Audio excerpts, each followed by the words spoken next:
My name is Adrian Kessler, and I'm 43 years old.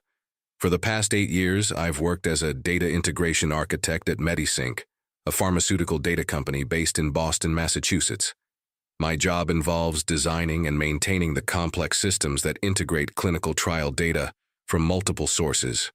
When drug companies need to submit their findings to the FDA, every piece of data has to be perfect, traceable, and compliant with federal regulations. One mistake could delay a life-saving medication by months or even years. I've always prided myself on being thorough.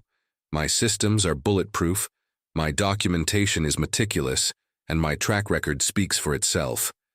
In 8 years, we've never had a single compliance violation on any project under my supervision. That's not luck. That's experience and attention to detail. 6 months ago, my boss Bryce Morgan hired a new junior developer named Ethan Hale. Fresh out of college, eager to learn and willing to work for $60,000 a year, less than half my salary. Bryce asked me to train him, which I did gladly. Ethan was smart and picked things up quickly.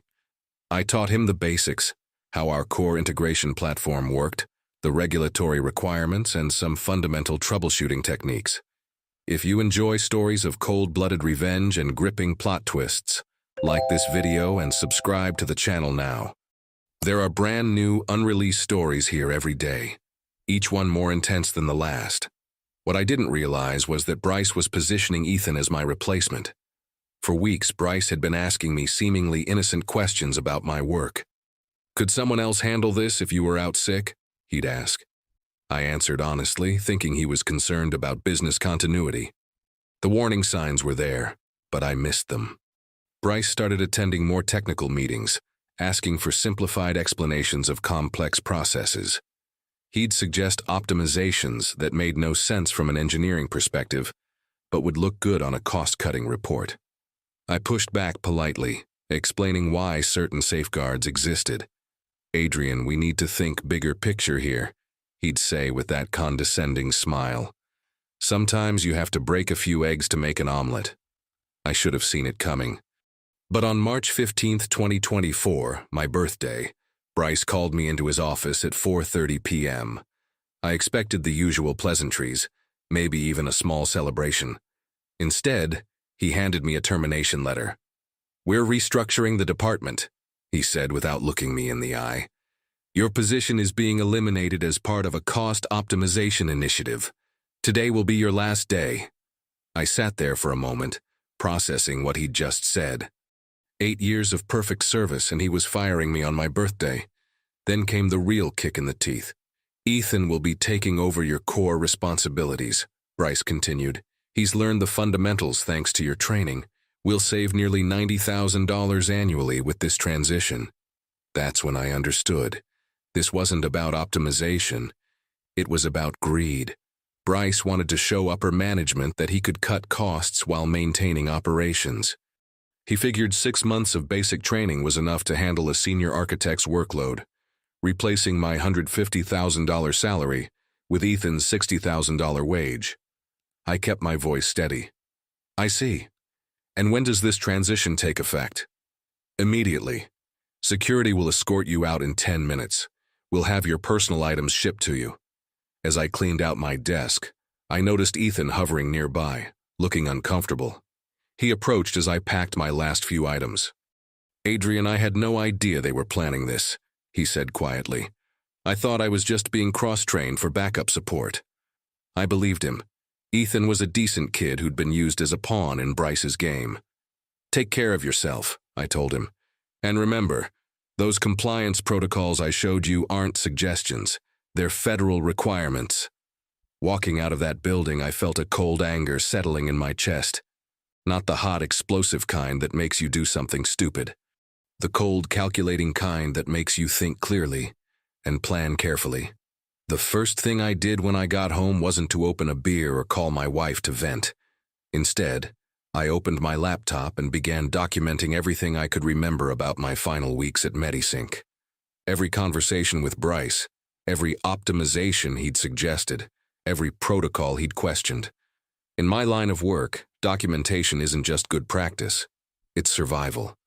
I still had remote access to our shared documentation system, an oversight on IT's part that wouldn't last long.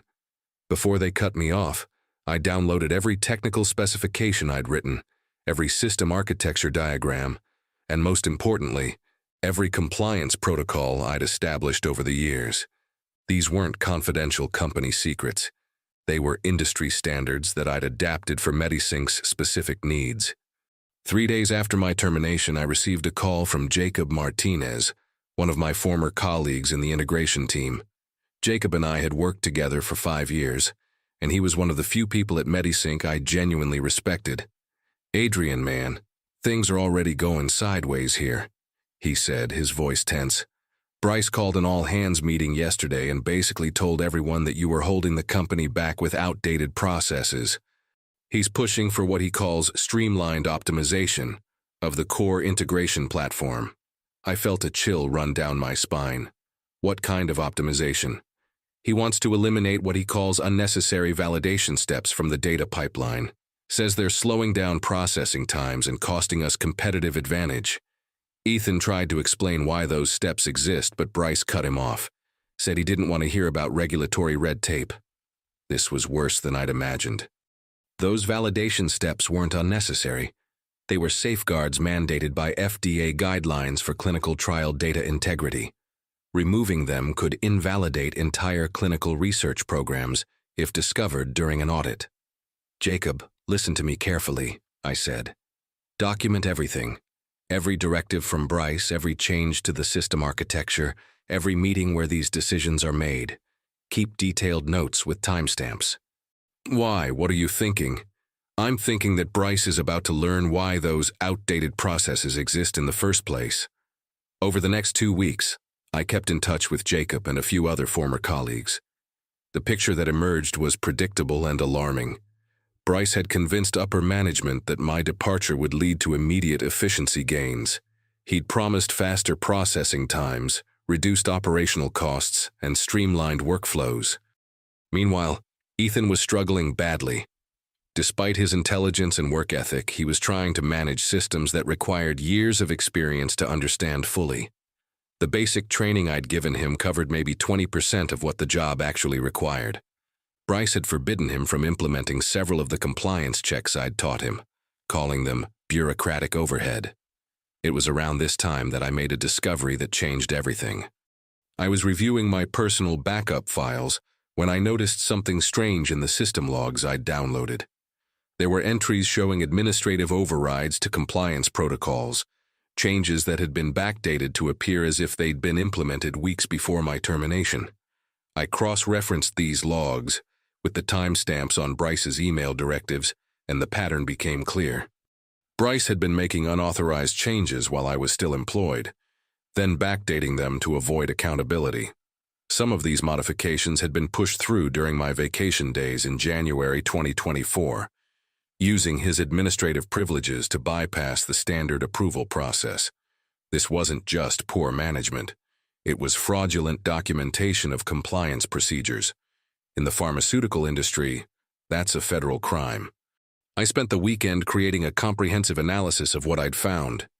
Every backdated entry, every bypassed protocol, every administrative override that violated FDA guidelines for data integrity. I cross-referenced everything with the relevant sections of the Code of Federal Regulations, specifically Title 21, Part 11, which governs electronic records and electronic signatures in FDA-regulated industries. But I didn't act immediately. Instead, I waited and watched.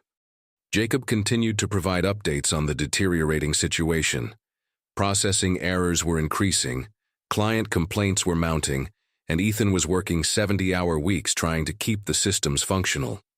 "They brought in external consultants this week," Jacob reported during one of our coffee meetings in early April. "Cost them $60,000 just for a preliminary assessment. The consultants basically told them what you could have told them for free, that the system is compromised and needs immediate professional attention." What did Bryce say to that? He blamed Ethan. Said the kid obviously wasn't as capable as he'd claimed. Patricia was furious. She's talking about bringing in a new senior architect, but at this point, Who's going to want to walk into this disaster? I allowed myself a small smile. Maybe someone will. The call came on April 20th, exactly 5 weeks after my termination. It was Patricia Wellman herself, the CEO of Medisync. I let it go to voicemail first, then listened to her message with growing satisfaction. Adrian, this is Patricia Wellman. I hope you're doing well. We're experiencing some significant technical challenges with our integration platform, and frankly, we could use your expertise. Would you be available for a consulting engagement? Please call me back at your earliest convenience. We're prepared to offer very competitive rates. I waited until the next afternoon to return her call. When dealing from a position of strength, timing matters.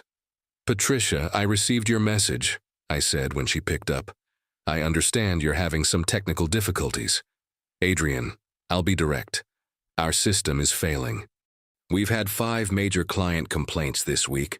Processing times have quadrupled, and our external consultants are telling us we need immediate expert intervention. We need someone who knows our architecture intimately. I see. And what happened to the cost optimizations that justified my termination? There was a long pause. Adrian, I want you to know that decision wasn't mine. Bryce assured me that the transition would be seamless. Obviously, that hasn't been the case. Interesting. She was already distancing herself from Bryce's decision. What kind of consulting arrangement are you proposing? We'd bring you back as an independent contractor, $200 per hour, minimum 40 hours per week, full access to all systems and documentation. You'd report directly to me, not to Bryce. $200 an hour was a reasonable emergency consulting rate. I appreciate the offer, Patricia. Let me consider it and get back to you tomorrow. I didn't need to think about it. I just wanted her to sweat a little longer. The next morning, I called back with my conditions. I'll take the contract, but with some modifications. $275 per hour, minimum guarantee of 8 weeks, and I want full administrative access to all system logs and audit trails. I'll also need written authorization to implement any changes necessary to ensure regulatory compliance. Done, she said without hesitation. How soon can you start? Monday. Walking back into Medisync the following Monday felt surreal. The same security desk, the same lobby, the same elevator that had carried me out in humiliation 5 weeks earlier. But this time I was walking in as their savior. Jacob met me at the elevator. Thank God you're here, he said. It's been a complete nightmare. Ethan's on the verge of a breakdown, Bryce is in panic mode, and we lost the Morrison Pharmaceuticals contract on Friday because of data integrity failures. Morrison was an $8 million annual client. Their clinical trial data supported 2 different drug applications currently under FDA review. Data integrity failures meant months of work might have to be repeated at enormous cost. My first stop was Ethan's desk. The kid looked exhausted, his eyes bloodshot from weeks of stress and overtime. When he saw me, I could see relief wash over his face. Adrian, thank God you're back, he said. I've been trying to hold everything together, but every fix I attempt seems to create new problems. It's like the whole system is collapsing, and I don't understand why. Show me what you've been dealing with, I said, pulling up a chair. For the next 2 hours, Ethan walked me through the disasters. Processing failures, corrupted data transfers, validation errors, and most critically, compliance violations that could trigger FDA audits. The system I'd spent 8 years perfecting had been reduced to a barely functional mess in 5 weeks. But as I dug deeper into the current logs, I found something that made my blood run cold. The compliance violations weren't just the result of Bryce's reckless modifications. They were systematic, deliberate alterations to audit trails designed to hide regulatory violations from clients and auditors. This wasn't incompetence. It was fraud.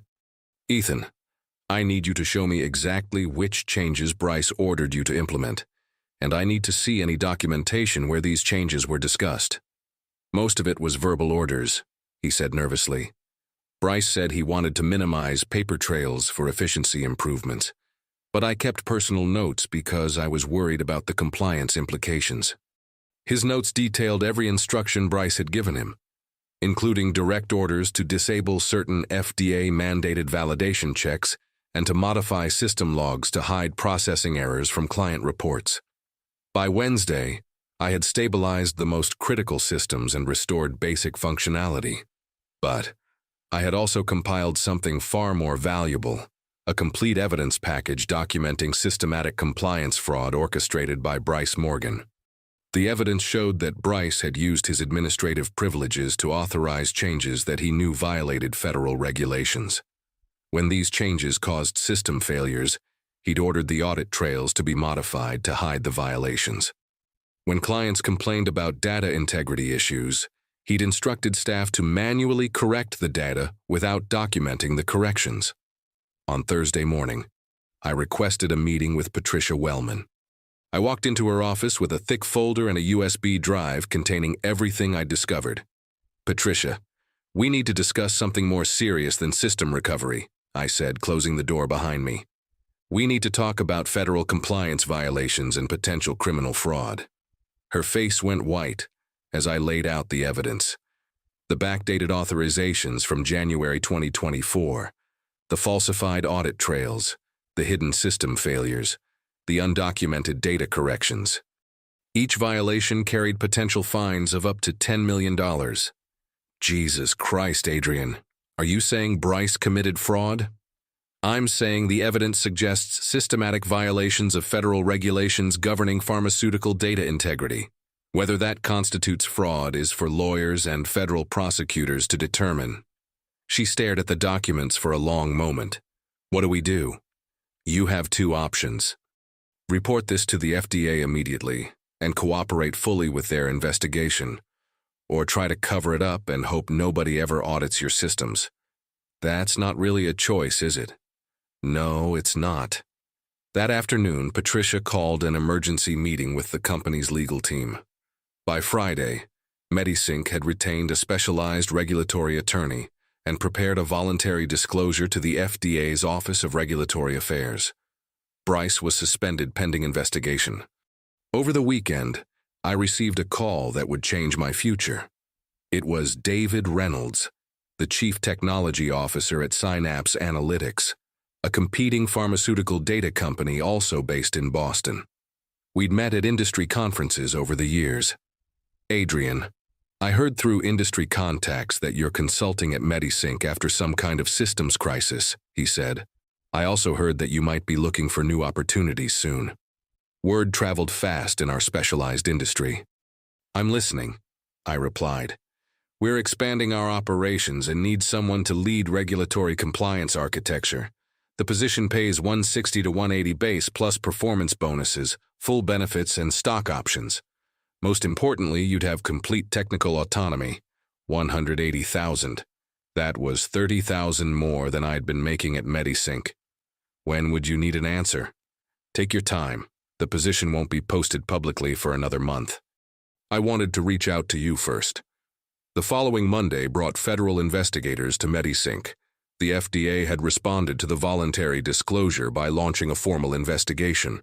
2 agents arrived to interview employees and review documentation. Bryce was nowhere to be seen. Patricia had placed him on indefinite administrative leave. I spent the morning briefing the FDA investigators on the technical aspects of the violations. They were particularly interested in the backdated audit trails and the systematic disabling of validation controls. One agent, a former systems engineer named Michael Torres, understood the implications immediately. "Mr. Kessler, in your professional opinion, were these violations the result of incompetence or intentional misconduct?" he asked. "Based on the technical evidence, these violations required administrative privileges and specific regulatory knowledge to implement.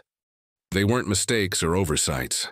Someone with full system access deliberately modified compliance controls and falsified audit records. And who had that level of access and authority? Primarily Bryce Morgan, as department director. He also instructed junior staff to implement some changes, but the authorization and cover-up came directly from him. By Tuesday, word of the investigation had reached industry publications. BioPharma Today published an article titled, Boston Data Company under federal compliance investigation. While they didn't name MediSync specifically, anyone in our industry understood the implications. Wednesday brought the first client defection. TechBio Solutions terminated their $6 million annual contract, citing concerns about regulatory compliance standards. By Friday, 2 more clients had followed suit. That's when Patricia made her final desperate offer. She called me into her office with what I'm sure she thought was an irresistible proposal. Adrian, I want to offer you Bryce's position, Senior Director of Data Integration, $190,000 base salary, full benefits, stock options, and a $60,000 signing bonus. You'd have complete authority over the technical team. I let her finish before responding. Patricia, I appreciate the offer, but I'm going to decline. Her face fell. Is it the compensation? We can negotiate the salary. It's not about money, it's about trust. You fired me on my birthday to save $90,000 a year, then hired me back at premium consulting rates when your cost-cutting failed. How do I know you won't make the same mistake again? Adrian, please, we need you. The company won't survive without you. You need someone with my skills and experience, but I'm done being that person for MediSync. I submitted my final consulting report that Wednesday. It was a comprehensive technical document outlining all compliance violations, the remediation steps I'd implemented, and detailed recommendations for preventing future incidents. That same day, I called David Reynolds at Synapse Analytics. David, I'm ready to discuss that position, I said. Excellent. Can you start in 3 weeks? Actually, I'd like to bring 2 colleagues with me if possible. Jacob Martinez, an exceptional integration developer, and Ethan Hale, a junior developer with strong potential who deserves proper mentorship. If you recommend them, that's endorsement enough for me. We can create positions for all 3 of you. My last day as a MediSync consultant was May 15, 2024. I spent the morning briefing the new senior architect they'd hired. As I cleaned out my temporary office, Jacob stopped by. I still can't believe you're leaving again, he said. I'm not leaving, Jacob. I'm moving towards something better. And if you're interested, I have an opportunity that might appeal to you. By the end of that week, both Jacob and Ethan had submitted their resignations to MediSync. We all started at Synapse Analytics on May 20th. Jacob as a senior integration developer, Ethan as a junior architect under my guidance, and me as director of regulatory compliance architecture. The aftermath at MediSync unfolded over the following months. The FDA investigation concluded in September 2024 that the company had committed systematic violations of federal data integrity regulations. They received an $8 million fine and were placed under enhanced regulatory oversight for 2 years. Patricia Wellman resigned in November 2024, and the company's stock price fell 35%. Bryce Morgan faced criminal charges. In December 2024, federal prosecutors charged him with 3 felony counts of falsifying regulatory documents. He eventually accepted a plea agreement in February 2025 and received 14 months in federal prison, 4 years of supervised probation, and a $200,000 fine. But the most rewarding outcome wasn't Bryce's downfall or MediSync's struggles. It was the success we achieved at Synapse Analytics. Within 8 months, our team was managing contracts worth over $40 million annually. Our reputation for technical excellence and regulatory integrity attracted clients who had lost confidence in competitors. Ethan flourished under proper mentorship and realistic expectations. Jacob excelled in an environment where technical expertise was respected and valued. And I rediscovered the professional satisfaction I'd lost at MediSync. By March 2025, exactly 1 year after my termination, our success was clear. Synapse Analytics had gained significant market share. Our team had expanded, and we were recognized as industry leaders in regulatory compliance technology. Meanwhile, MediSync continued to struggle with ongoing reputation damage, regulatory oversight, and gradual client losses as word spread throughout the industry about their compliance failures. The company never fully recovered from the scandal. Over the following months, they lost several more major contracts, Their stock continued to decline, and they were eventually forced to restructure significantly. While they didn't collapse entirely, they became a cautionary tale in our industry about the true cost of cutting corners on regulatory compliance. Looking back on that year, I realize Bryce actually did me a favor by firing me on March 15, 2024.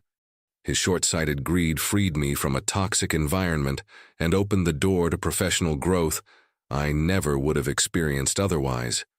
He thought he could replace specialized expertise with cheap labor and shortcuts. Instead, he destroyed his career and damaged his company, while inadvertently launching my greatest professional success. The lesson is straightforward. In regulated industries, experience and integrity aren't luxuries, they're necessities. Bryce learned this lesson the hard way. As for me, I learned that sometimes the best revenge isn't personal vengeance, it's professional excellence. If you enjoyed this story, like this video, and leave a comment telling me what you thought. And if you're not already subscribed to the channel, please subscribe and hit the notification bell to get alerts for new stories like this one. Thanks for watching, and I'll see you in the next one.